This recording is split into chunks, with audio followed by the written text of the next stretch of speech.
क्योंकि बहू झूठ नहीं बोलती। सुधा और राकेश के 3 बेटे थे। शादी के बाद तीनों माँ बाप से दूर रहते और सिर्फ त्योहारों में आते। माँ जी, पिताजी, अगली बार आप लोग हमारे घर आइएगा। अरे नहीं बहू, सब यही आ जाते हैं तो घर खिला खिला लगता है। हाँ बहू, तू हमेशा बुलाती है तो जरूर आएंगे तेरे पास भी। हाँ, दीदी का घर बड़ा जो है, सब कुछ अपनी शादी के बाद दीदी को ही तो दे दिया था। हमें भी दिया होता तो हम भी बड़ा घर लेते। क्यों सुनील? अरे नहीं, पापा ने सबको एक बराबर ही दिया है। छोटी बहू, क्या चाहिए तुम्हें, बोलो। वो आपके सोने की चेन वाली घड़ी है ना, वो अगर आप मुझे। तभी वहाँ मछली बहू भी आ जाती है। और मुझे ना आपका मंगलसूत्र कितना लंबा, सुंदर और भारी भी है।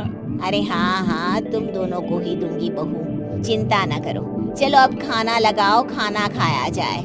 सभी मिलकर खाना खाते हैं कि पड़ोसन आ जाती है। अरे सुधा बहन, थोड़ी चीनी तो देना, घर में शक्कर नहीं है और मेहमान सर पर बैठे हैं। अरे छोटी बहू, चाची को शक्कर तो दे दो।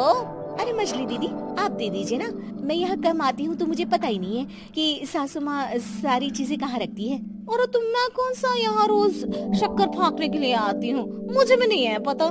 तभी बड़ी बहू हाथ में चीनी की कटोरी लेकर आती है। चाची, शक्कर आप लोगों का बड़ा सहारा है माँ जी और पिताजी को, वरना हम लोग तो यहाँ रहते ही नहीं। आप जैसे पड़ोसी हैं तो हम निश्चिंत हैं। और जीती रहे बहू, अब तो ये घर पड़ोस कम परिवार ज्यादा लगता है। सुधा अपनी बड़ी बहू को देखकर बहुत खुश रहा करती थी। वो उससे अक्सर घंटों बात भी किया करती, लेकिन दोनों दूसरी बहुओं का भी वो समझती थी कि शायद छोटी है, वक्त आने पर संभल जाएंगी। समय आ जाता है जब सभी को वापस जाना होता है। माँ जी, हम लोगों की फ्लाइट पहले है, हमें इजाजत दे। वो सास के गले लगकर चली जाती है। थोड़ी देर बाद छोटी बहू कहती है, माँ जी, मैं ना ये सोफे के कवर और चादरें ले जा रही हूँ, यहाँ तो ऐसी ही पड़ी रहेंगी। हाँ बहू, ले जा। और कुछ चाहिए तो बोल। और तो चाहिए बहुत कुछ, पर चलिए कोई बात नहीं, अगली बार ले जाऊंगी मैं। ऐसे ही मंजली बहू भी घर का बहुत सारा सामान ले जाती है। सभी के जाने के बाद सुधा राकेश से कहती है, घर कितना सूना लग रहा है ना। हाँ, और खाली भी। तुम्हारी दोनों बहुएं सब बटोर गई। अरे ठीक है ना, हम दोनों ही तो हैं, कितना सामान लगेगा, फिर उन लोगों की नई गृहस्थी, इतना मत सोचा करे। समय बीतता है। ऐसे ही हर साल त्योहारों में सुधा और राकेश के बच्चों की बहू आते और जाते वक्त ढेर सारा सामान पैक कर ले जाती। लेकिन कुछ ही सालों में सुधा का देहांत हो जाता है। पिताजी, आप यहाँ अकेले क्या करेंगे? हम लोगों के साथ चलिए। अरे नहीं बहू, इस घर में सुधा की यादें हैं, मैं उसे नहीं छोड़ सकता हूँ। अब तुम लोगों की माँ नहीं रही। देख लो, वैसे तो मैंने उसके जीते जी सब कुछ दे दिया है, लेकिन कुछ उसका पर्सनल कीमती सामान था जो ये है, ले लो। सामान में होती है एक घड़ी और एक मंगलसूत्र। माँ जी ने कहा था कि वो ये घड़ी मुझे देंगी। हाँ, पिताजी, माँ ने सबके सामने ये घड़ी सरिता को देने के लिए कहा था। उठा लो सरिता माँ की घड़ी।